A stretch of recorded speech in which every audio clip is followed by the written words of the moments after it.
Molweni ngaphakathi lona uthetha nani nguTumi uBitumelo uSupingi Senini. Ndisuka kwikhaya elibizwa eZidlumzi ePhondweni. It's a YouTube channel esiqalileyo for abantu balapha kwiphondo leMpuma Koloni. So ibanga into ukuthi sikwazi ukufikelela kwindawo ngeendawo ezinokuba kanti zingaluncedo nokuthi abahlali baseMpuma Koloni okanye balapha ephondweni bangakwazi ukuzifumana iindaba ezinokwazi uba luncedo kwimpilo zabo. So namhlanje ke sityelele ikhaya elibizwa MKP, Umkhonto Wesizwe Political Party yalapha ephondweni e-Eastern Cape. So siza kuqalisa ke interview yethu yanamhlanje.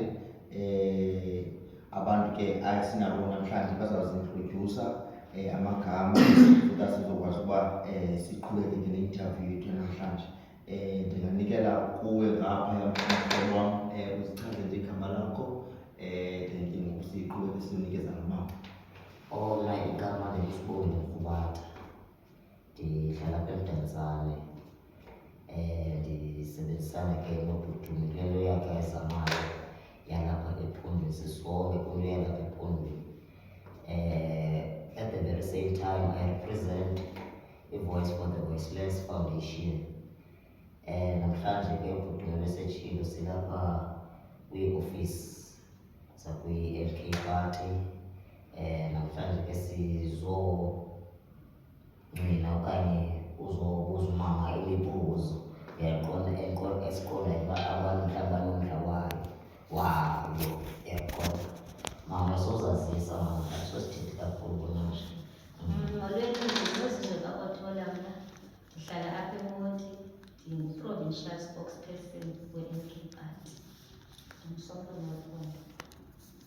Enkosi kakhulu ma. And besesitshilo ke sinodliwano-ndlebe nani malunga nokwazi more about Umkhonto Wesizwe. I think sesiyenze introduction.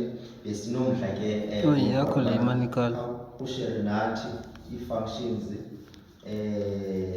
zeMkhonto Wesizwe Party.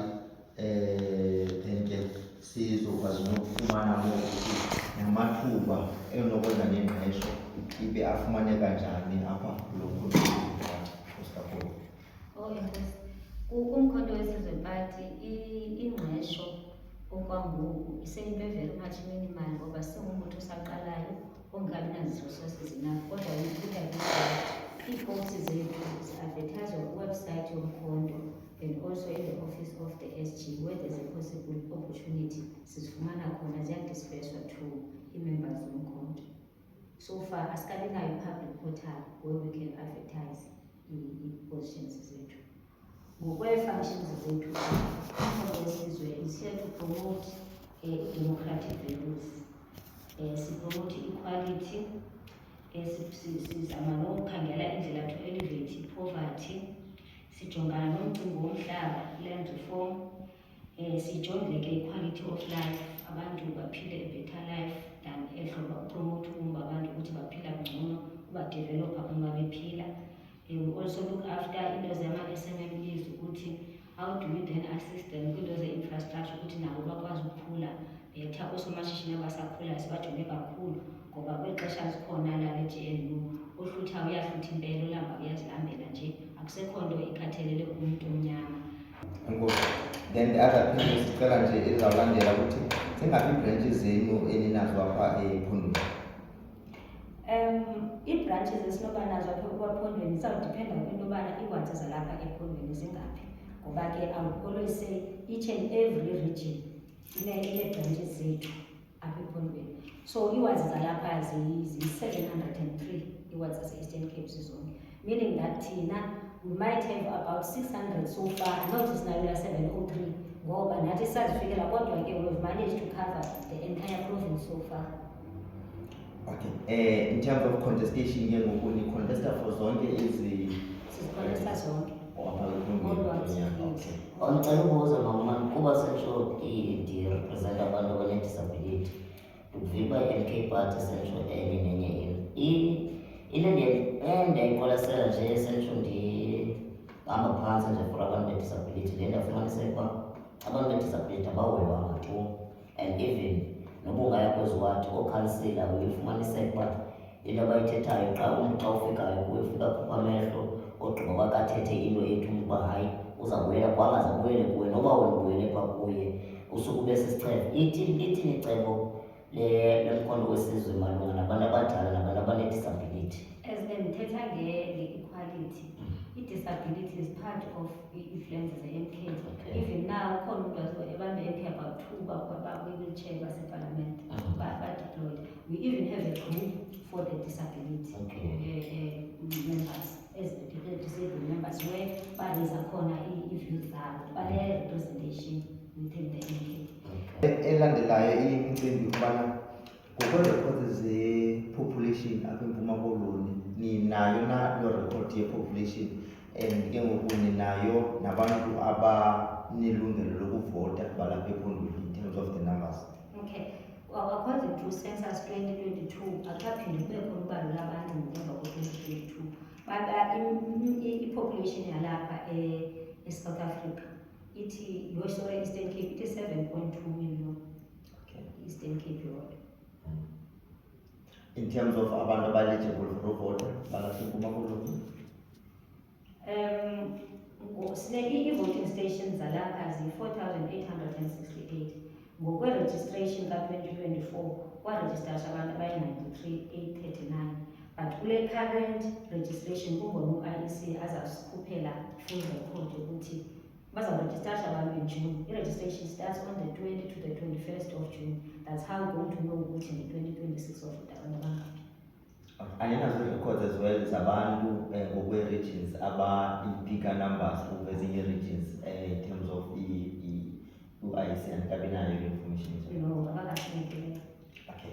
Then xa siqhubeka phambili besifuna ujonga nje i-state of readiness for your campaigns, ne-strength ne-weaknesses zenu so far ngokwalapha ngokwemeko yaseMpuma Koloni. Ngokwezethu i-strength abantu bamthanda umkhonto. Wherever we go, asafumani resistance so far for the strength. It's just that sine-weakness yethu ine-resources as a new organization, still a new kid on the block. Asinazo ii-resources abanazo abantu bekudala bekhona, emuntu ekudala bekhona, kodwa ke we're trying our best to get there. Okusalayo siyafika apho kufuneka sifike khona, kodwa ke khona i-strength esinazo. We have already tested, sa-contesta some by-elections, sabona ukuthi i-percentage zakhona azidanisi. Ndicela ukubuza manje, i-NK inexesha engakanani lapha i-Eastern Cape? MK iqale kwango-2022 ukurejistashwa kwayo. Okay. By the time it was registered, we had to go around looking for numbers ukuze le-Eastern Cape iphathe MK andithi. Okay. So by the time i-registration nge-16 December 2023, sasesine-numbers ezenze uba sikwazi ukuthi uba inside. Okay. Ezusazi ke uba niyabona le bhodi semva kwethu ithetha ngo-0% ena-pregnancy, meaning that sine-campaign esiranayo yokubana singacutha okanye singaphelisa umitho lwabantwana ezikolweni. Loo nto ke ayithethi ukuthi yinto esiyijonge kumantombi wodwa, ukulumkisa nabafana as well ukuthi bakwazi ukuphepha kwinto ezinqolana kumitha. Now besifuna uqonda ke ngoku from umkhondo wesizwe, from your understanding, indlela, how is this a challenge and how best can it be addressed indaba yabantwana esikolweni? Enkosi. Into pregnancy, mhlawumbe singathi asinawuthi unintended ngoba into pregnancy into uyixelela kokwenu mama usakhula anidi mfundo. Uyixelela mama usakhula ukuthi ungayenzi le nto mntana.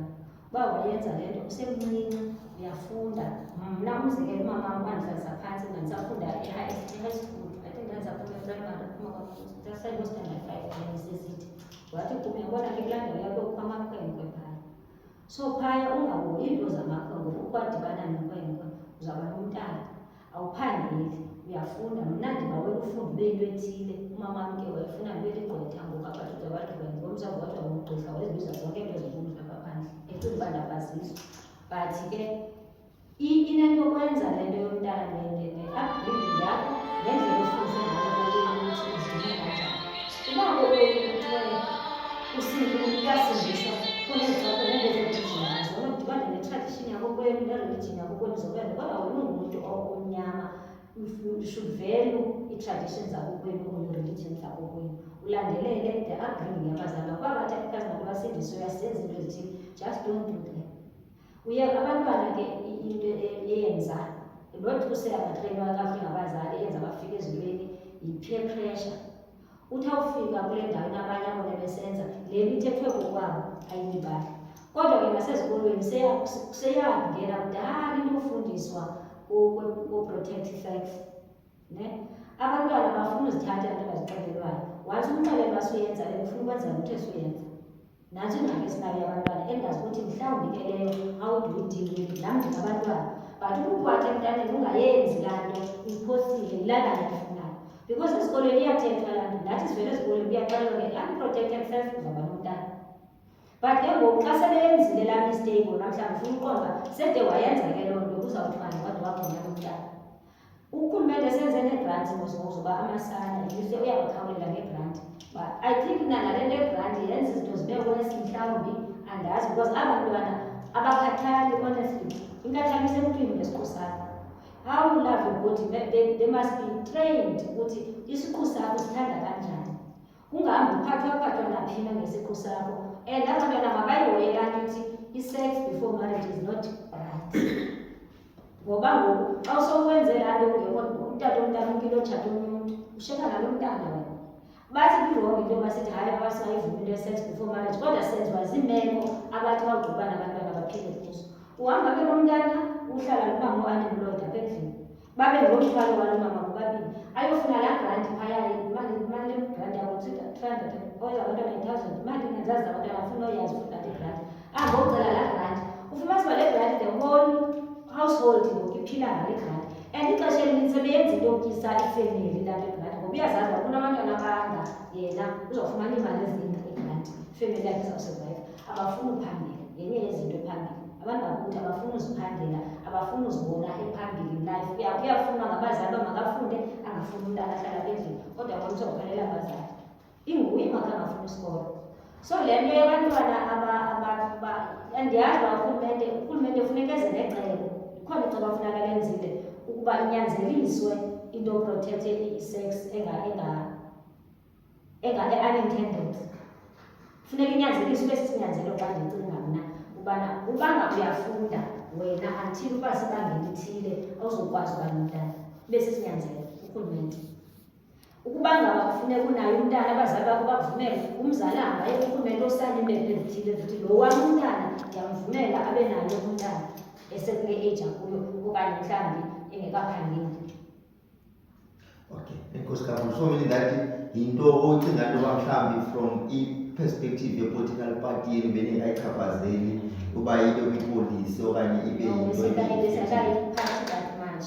Ewe yona siyazi ngento ekhoyo but besikangeni deeper because we are preparing currently, we are busy preparing for i-policy conference. Ayikahlali. Zikhona ii-documents that are already in place but they have to be presented to conference and adopted before we can talk on them. Okay. I cannot talk on the policy that is there that has not been adopted yet. I think why we wanted to actually push this item is to also signal indaba ukuthi we cannot talk about ending poverty kodwa we are not talking about ukwenza kwabantwana bengaphilelwanga. It means ukuthi siyarecycle poverty kodwa asenzi into estoppa there. Yeah. That's why I'm saying in my view, what to say MK says, in my view, urhulumente should enforce le nto yokustopha ukuzala abantwana besekwi-stage sofunda bengekaphangeli. Should be enforced. Ndicinga uba i-opportunity enhle uba sifikile ke saba lapha saba sihleli apha meaning that ayingekangeni kwipolisi we might be the first people abasuka apha ephondweni abazawubana ube ngumlomo wethu uyiphoste kwipolisi ye-MKP into yobana ziqwalasele ipolisi zibe khona ii-measures ezenziwayo because kuyabonakala ukuthi the bigger chunk yemali eyi-budget ye-country iye ihambe iyosebenza kaloku ibudget kwanto uba uthi ibudget uyaplana but ke ngoku uthi ke ngokuplana njani into engaplanwanga babe ke ngoku besenziwa abantwana bengaplanwanga kanti le mali iyongena phaa kubo ibisenzelwe for into ebemele iplenelwe zona. So ndicela into yobana ibe ngathi into engaqwalasela kakhulu ke ngumbutho so that siyazi ukuthi next time xa siphinda sidibana sibe sicela ukuthi mhlawumbi i-effective ipolisi ihamba ngohlobo zithini ii-measures ezizawuthathwa for imicimbi ofana nayo. Mna ndingathi le nto inento yokwenza even nale nto yale GNU iyafuna sifeyile singabantu imali siyenze kwizinto ezingakhiyo kunoba senze imali ezinto ezakhayo ngoba how do you plan ngabantwana abangakazalwa bazaba ngaphi kunyaka? You plan for something that you know if ufundiswa kwezi 5 plan uthenge ngezi 5 now uplane nabantwana ungazi uba kulo nyaka emzini wami uyozala abantwana abangaphi uplana njani meaning that le mali izawusetyenziswa unplanned uzawuswenza i-wasteful expenditure kodwa imali engaplanwanga yopetshwa kwezaa ndawo zabo abaye bazalwa bengaplanwanga. You can't say uzawusapota abantwana abayi-20 kulo nyaka because awazi ukuthi umzini wami uyozala abantwana abangaphi kulo nyaka ozayo. So that's where i-problem ikhona. Mna ndiyavumelana nale nto yakho ukuthi le mali isetyenziswa kwinto ebingekho planned. We can't say it was planned for it. It wasn't planned. Yes, siyacela ke nathi mhlawumbi singaba involved ndingasinvolva kuloo nto inoyifetha loo polisi kuba the reality ngokwe-research nathi esizenzele yona nasemakhayeni yemitshato bayaplana basemtshatweni. That's why ubona ukuthi akusenza abantwana abayi-20 ngoba kusenza abantwana abayi-15 emtshatweni abantu bazazi ukuthi hayi xa ndifika apha emtshatweni ndilindele uba ndibe nabantu ngokwamandla am andikwazi ukuvula kulena inamba ngokwamandla am. So nditsho kwasemtshatweni uye uyibone ukubana njengoba nabantu benelungelo lwabo abenza abantwana i-planning yenzeka kwalapha emtshatweni. So ithetha ukuthi yinto yomele uba siyithathele ingqalelo yokuthi siyamanela into yobana if ever ikhona into esinokuba negalelo kuyo enokwazi ukuncedisa umbutho uba iifektwe zepolisi zingavuya kakhulu uba sibe yipati yayo. Government iyafuneka nje kodwa setsho akabe nayo into I think iChina the country according to Central is allowed to have only 2 children. Khona country kodwa Central njalo. I think Central I think inezinjalo ziyadinga implementa because ugovernment le nto yozalwa kwabantwana Central is out of control. Le nto yozalwa kwabantwana. So I think government ikhona i-program funeka i-implemente ezawuthi uba if kwenzeka ngohlobo ethile kuzawuthi. And ke nale nto grant umama I think umama kuyo le nto because igrant omnye uyaqonda uba at least xa noba ne-1,000 and futhi 1,000 rand ayimali ke 1,000 rand but xa uyicinga engqondweni uyiplana bacela kwaphambi kwakho uyayibona. Into yokuba oyi-1 afumana laa grant afumanisa xa ndibana wesibini uzawuthi chatha le mali aphinde abona wesithathu akaphangeli uhlela apha ekhaya uyazala uzalela laa grant. Okay, I think that's why sithi siyayifuna a more open forum to effect that policy because in reality ziba khona imbono ezibethabethanayo where ndiza kuyitshela ngohlobo elithi akungekuthanda kwabantu ukuthi umuntu ezazi ukubana i-500 ayakwazi ukumlasta for a longer period azibone sephinde eba nomntana only for 500. It could mean yobana zinto ze-socio-economic challenges. I-socio-economic challenges ke ngoku i-dynamic where siyawucinga fana into yobana abantwana bathanda ukwenza abantwana kanti abantwana abanamandla athile bayamanipuleyithwa ngabantu abadala. Uyayifumanisa ukubana bayareyithwa wakureyithwa sesicinga abantu abaninzi nje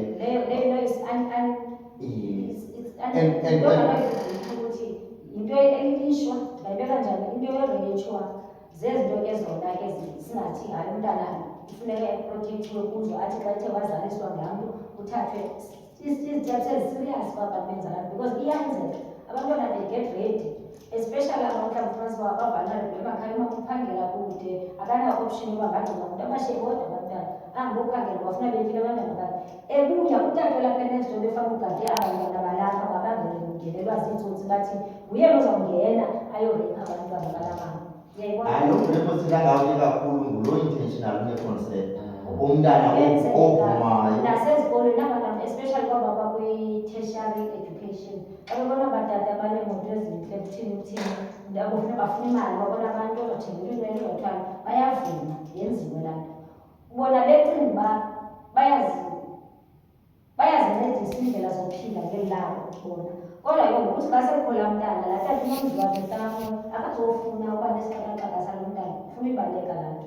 Zezinto ke mhlawumbi uza kuzo ubana Balapha ezikolweni ootishara ebantwaneni, nento yokwenza oonoteksi ebantwaneni, abantu bakurhulumente ebantwaneni, abantu abadala ebantwaneni. So yinto esifuneka siyilungisile ukuthi ibukeka ngongathi yi-consent xa bebenza bebabini, but by the virtue uba umdala ubumanipuleyitha ubone esenza phaa ne-age yakho ngumntana anti kuye kuye. So hence sithi ipolisi yes, I need ipolisi.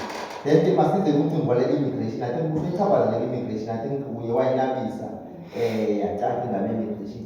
Qha into esifuna ukuyazi ubana nyhani nihamba nalo mlomo ka-30 kaJuni i-MKP ukubana kuthiwa mabahambe nge-30 kaJuni, okanye ninazo iindlela ezithile enicebisa ngazo ukuthi iza kwenziwa ngayo lo mcimbi ukubana makubekho abokuhamba bakwazi ukuba bahambe. Ukuba ngabe urhulumente akanaplani esiva ngoku abantu bayithetha le nto, akanaplani yokubahambisa, mabayeke abantu bazihambisela abantwana kwabo. Mna ndihambisana nalo mcimbi we-30 kaJuni ngoba kudala siyikhwaze, i-MK iyikhwaze kuqala le nto bandayikhumbula.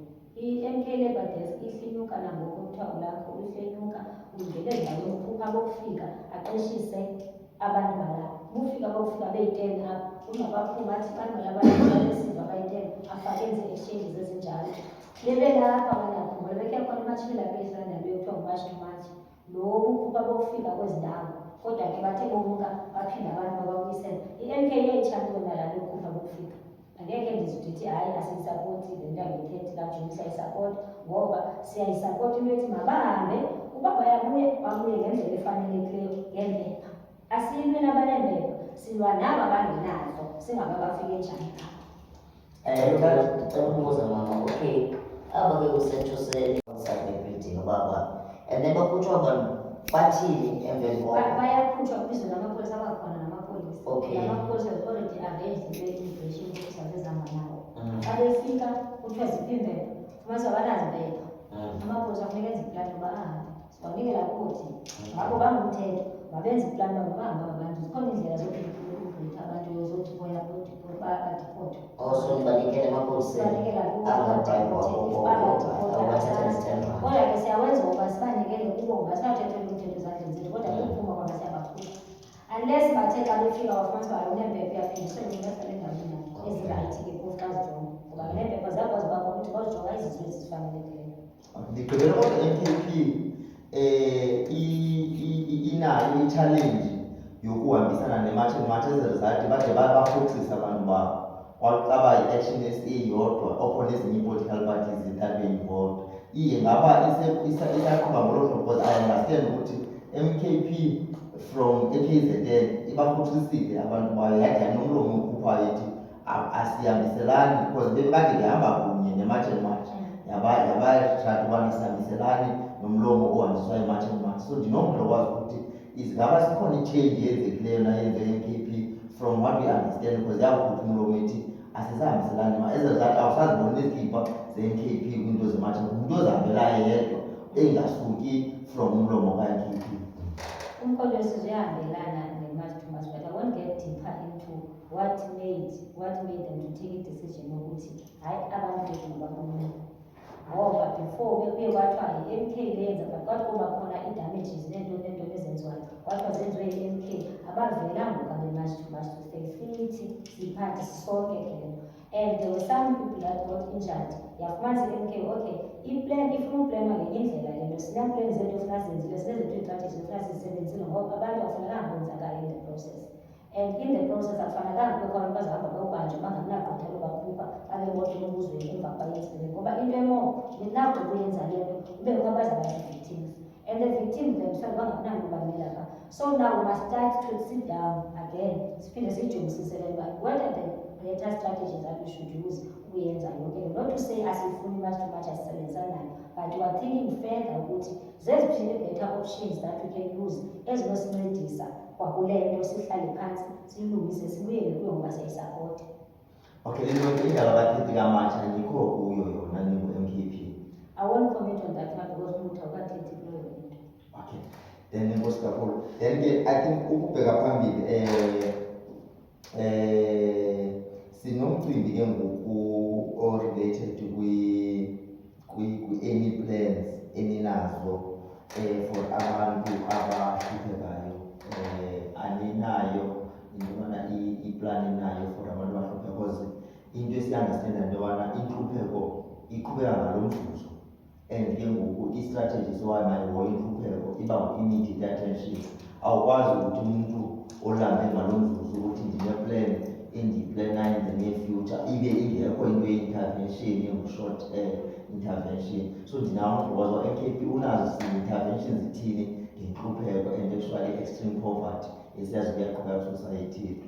Taking into account ke ukuthi Eastern Cape kuyafunyanwa abantu ine-problem ye-malnutrition, abantwana abafumaneka ukuthi abakwazi ukufumana ukutya iintsuku zilandelelayo.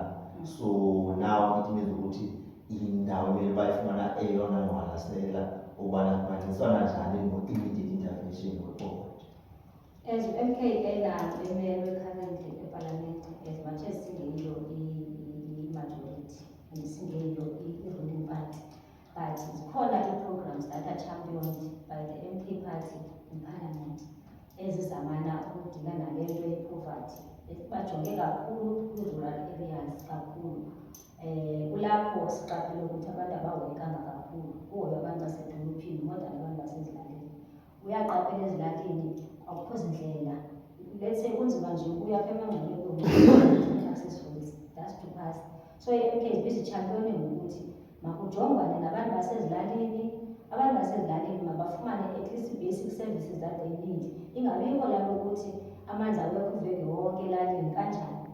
Kuthiwa umbane awukho, iilali zazikade ezingenambane ziphila without umbane, kodwa ugovernment introduced imibane ezilalini. Abantu basezilalini ngoku bayeke ukuphila hlobo kade bephila ngalo, badipenda fully kwezi services zikagovernment. Ugovernment now is taking those services back ebantwini after bayenze baziqhela kwaphela imilambo, akusekho milambo kwakhona amanzi, sesiqhelile kodwa ugovernment uyakwazi ukuthi abantu bangenamanzi bebona. Umbane ungabikho but you are saying ukuthi let's go back and focus ebantwini basezilalini. Aba sibabona ukuthi they are very much neglected, ugovernment akabahoyanga. So bajonge ukuthi how then can we try to improve their lives. Abafuni izi-RDP houses abanemizi abantu basezilalini bazokhela ngendlela yabo, kodwa the little that they need mabayinikwe. Amasimi alela walilwa, makubekho indlela kuyovuswa la masimi ngawabo bayabawuna umhlaba wabo. Ayovuswa ugovernment azise mhlawumbi imbewu, abe nendlela zobanika imbewu, abe nendlela yobanika ii-seedlings njengoba bakwazi ukuba bakwazi ukuzilimela bazityele. Enze indlela kubekho amanzi okunkcenkcesha ezaa zinto bazilimayo phaya. Kuthiwe nantsi i-irrigation system ikhona for yonke le ploti yamasimi ubheka apho uphela phaya. Khona abantu abazamane bezoninkcenkceshela amanzi noba kayamanejwa mhlawumbi unkcenkceshwa kusasa konkcenkceshwa le because ngoku awukwazi usuke ulima intsimi ungazi amanzi awathathayo. Namanzi athi uyatshana imilambo ayisasebenza siyazi bakutheni. Kodwa ke ngoku ugovernment must come up with plans ezawuthi zincedise kakhulu abantu bakuthi bakwazi uziphilela without being fully dependent to the government. I-development yabantu bakuthi kuvuswe nezaa nto zoba imithungo mayenziwe, abantu bathunge bathengise, abantu banezikills. Kuvuswe nezaa nto zoba kuyofundiswa nabantwana eba basemakhaya bangafundiyo sebekhona abahleli ezillalini. Izikills, into zamaplanga, uchwela, upeyinta, iplumbing, into ezilula abantu bakwazi ukuphila ngazo. Ugovernment makazenze available to them ezilalini. Bangaphumi bashiya amakwabo phela emarhawutini PPP, beshiya amakwabo apha ayawo amakhaya. Uhlele eRhawutini ngoba uyokwenza indlela yokuphila. Kanti uba behleli apha wenziwa indlela yokudevelopha i-skill sakhe akwazi uziphilela athengise izinto kwahleli apha ekhaya, laa mntu would never leave his home. Okay, siyamva loba ngu-long term planning ama into esiphezu kwayo uba ngu-practical intervention. Uba unosinikeza imizekelo uba ever since MK wayeestablishwa nantsi indawo ethile eyi-example ndinokuniriferisha kuyo elapha ephondweni ubana siye sayibona imeko yalapha injena sakhawulelana nayo senza lena nalena. Ezi sithetha ngazo zezi policy making ezawudibana no-government zine-processes zazo ngu-long term planning. But xa sithetha nge-improvement sibe sithi take into account ubana kwi-malnutrition ukwiintsuku eziqindelekayo already eSeven Cape umntana akananto engena esuswini, akakwazi ke ngolo mntana ubana alindele long term planning, kanti kumele kubakho into kuthiwa ngu-intervention or-immediate. So ndinento ndinomdla ubana nina nomkhonto wesizwe zeziphi into ezipractical esakwazi ukuthi xa siphuma apha sibaxele nabantu apha kutshaneli lethu hayi guys kwindawo ethile u-MK Party befikile nyhani wayishiya into ethile, u-MK Party befikile wayishiya into ethile. I-action now i-MK njengoba besentshinile members of parliament bebesebefikile bebelapha bebevizitha ii-areas ukujonga ukuthi bangaintervena ndawoni naphi bebelapha nalast week members of parliament ze-MK. Recently khona indlu yakhiwe eMzimkhulu, khona mhlawumbe ngibona ku-social media bekusandokokhiwa indlu apha eMzimkhulu bekukhelwe umama ebengumfi bafika abantu bokukoka. Nakwezinye ke ii-provinces all over siyakha is where we can bona uba lo umzi nguwo siyakwazi ukudibanisa siqokomezele sithi masiwenze lo umzi ngoba sizocela ngo-government. These are the interventions that we do on our own ezinganidi uba kuyokucela umeya athi ndisawujonga ibhajethi ndisawuthi ndithini. Siyajonga noko uba kule imeko senza njani, sihambe kuyohlala phantsi members of parliament zidibanisa iintloko zithathe apho zithatha khona ziye zoseva kuloo ndawo. I-constituency office yethu yile sikuyo ngoku, ii-members of parliament zethu ezidikweyo apha e-Eastern Cape zilapha kule office sikuyo. Mna I'm saying abantu abanezinto abacinga uba babakuzenzelwa ezikhawulezile banoke bayivizithe le office and seek assistance from the MPs ze-MK Party apha e-Eastern Cape. I think ivakele ke xa uyibeka ukuthi nathi ke sinenxaxheba ke ngoku yokuthi abantu nje bebukele etshaneli ukuthi bakwazi ukufikelela kwi-office ze-MK and bazakwazi uba bafumane nee-contacts ezakwazi ukuzishiya kwezi ndawo zethu zonxibelelwano, so that at least sizokwazi uba kukho iindawo nyani ezi-extreme eziphila kwi-extreme poverty endifuna into yobana xa siphinda sibuye sithi hayi besincokola into ethile bafikile nyhani abantu siye saya sebenza i-intervention, because umntana ongafumani into etyiwayo ngoku uyimafektha ngalo mzuzu umzali walaa mntana nalaa mntana elameko. Yes, I think xa siqhuba ke ndinomdla ke ukubana yinto nokwenza wayiphi namhlanje. I'm a very happy person. I'm always happy every time. I'm just happy to cause the chance of every day.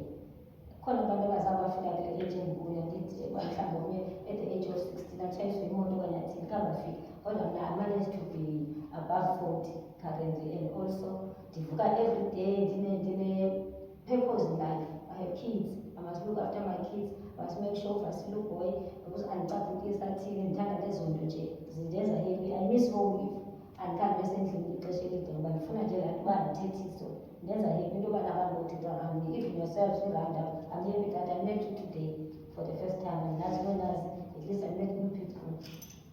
Okay.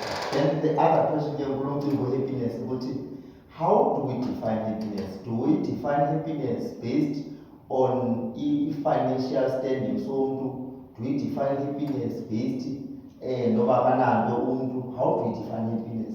Can we be happy when another person engenalo?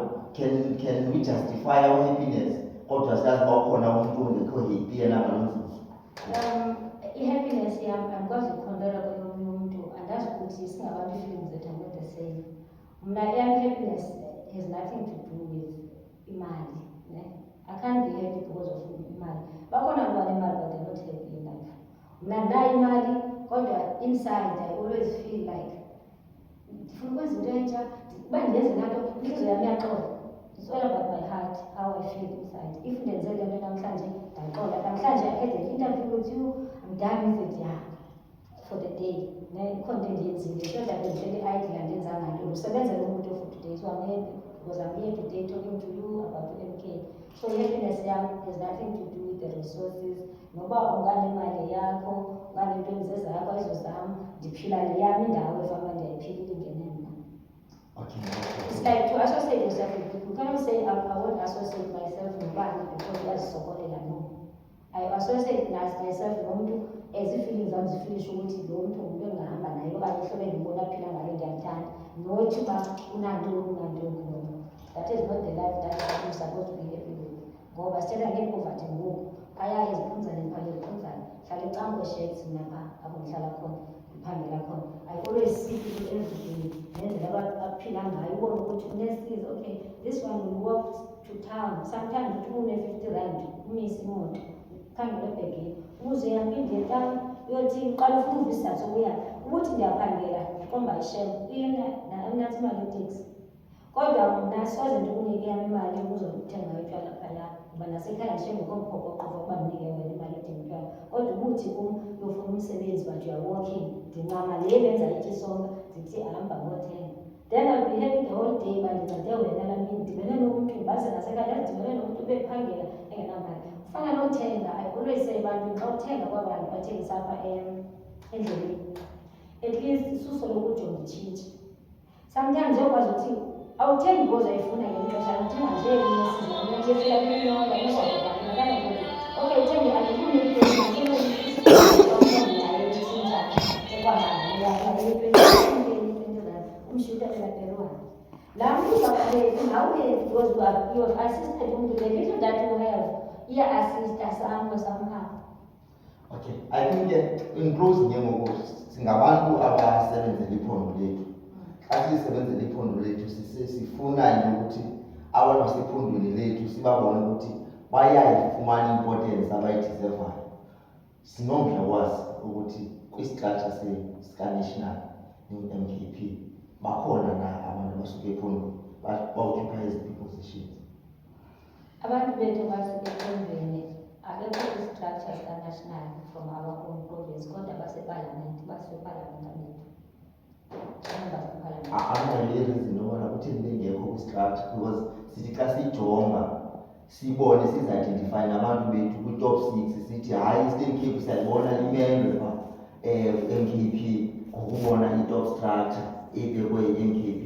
So akunaso isizathu sibanga nobana kutheni singenabo abantu basephondweni noba kanti siyababona kwi-top structure. I-MKP ine-2 centers of power. If ufuna udeploya emkhontweni for i-income awukwazi uba kwi-position ye-leadership, so they make you choose. I would say those that were approached in the Eastern Cape, they chose to go to parliament rather than going to the leadership staff. So vele ke nakoko umntu akho mntu anganyanzelwa ngokukhokhela nto ngokukhokhela xa zibona ukuthi bakho ready to do it. Kodwa ke xa kuthiwa epalamente bavumile basiwa epalamente. Uthi uba uphaya epalamente awukwazi ukufakwa kwiposition yokukhokhela, uba ukwiposition yokukhokhela awukwazi ungena epalamente. As I'm here now andikwazi uba kuthiwe ndingahamba ndifakwe legislature ngoba ndikwi-leadership position yomkhonto, unless I resign kule ndizongena kuleya. We have 2 centers of power. I might say yenye yezinto ke engakukuafecta iyerendela. Kuba ndizama ukucinga uyaledi ngakona indaba yokuba kwi-top structure ayinakwenza nokuthi kuyalilethwa umntu abeke kwi-top structure based kwi-capabilities zabo. But I think that will put it for another day. Khaja For now, we where have not been in conference yet. We are still preparing to go to conference. That's where it's going to be sorted. Okay. Then what my last question again is any chances of one find access to national office? Are there ways to get to the national office to just also get more information and learn more about MKP? Because abantu bephondo bona ba open to get izinfo ezizakwazi ubanceda baphume kule meko bakuyo, because kuyabonakala ukuba majority abantu ihleli kugxwayibeni, majority abantu ihleli kwi-poverty. So asifuni ke ngobantu basephondo sithi sibamele siyeke nathi siziyeke opportunities ezikhoyo ezininzi are available. Ikhona i-option solely available. We've got a national spokesperson endiphansi kwakhe now, but i-national spokesperson has also got his own office ezihedwa ngokuthi uSipho, and akunika i-details zakhe. He's always available na WhatsApp, uyaphendula phaa national office kuyo-head of communications wakhe. Then ke lastly, umcimbi related kwi-access ye-economy yasephondweni. Zikhona into ezenzayo ezinceda abantu basephondweni kwi-access. Ndizama ucinga nje ngokukhawulezileyo ninazo izikipa enizisosa apha ephondweni ezisaplayelwa for abantu balapha ephondweni okanye zikhona enizithenga apha ephondweni for ukuncedisana noosomashishini balapha ephondweni? Do we have such things? Singathethi kanti yonke into ithathwe endaweni enye idilivarishwa apha, akho nomnye umuntu esimbonayo wasephondweni esimbonayo intobana hayi man there's a benefit ayifumanayo ubukho bemkhonto wesizwe bathi buyenzile i-benefit ebomini bakhe. I-brand yalapha yenziwa local apha e-East London, ifunyenwa apha e-East London. But if you talk about t-shirts, there's no service provider that has come up front to say, yes, for t-shirts, this is providing market for you. Come to us, you see, here's the okay party. Oh, mandingene nami ndiyazenza izikipa zomkhonto, ndingabenzela nami azifuna izikipa. So far izikipa sasifumana as far as Joburg and KZN, izikipa isinqabile. Azikabikho apha local. Kodwa i-branding nezinye izinto siyazifumana apha local.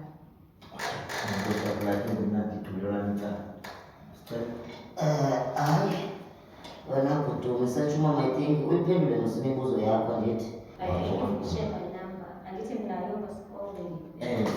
Ungababizela ngabantu mama. I can share my number. Ungayibiza nje phandle for abantu. Inamba yami ithi 0733 228729. 0733 228729. I-office zenu ungatsho nge-address i-office zenu. I-office yethu zilapha enumber 31 Church Street, apha eQuickly, apha kufutshane ne-University of Fort Hare. If you get to the University of Fort Hare, it's next door. Zingaphi iimember zenu zeparlament apha kumakoloni? Ezalapha ziyi-3. Okay, no.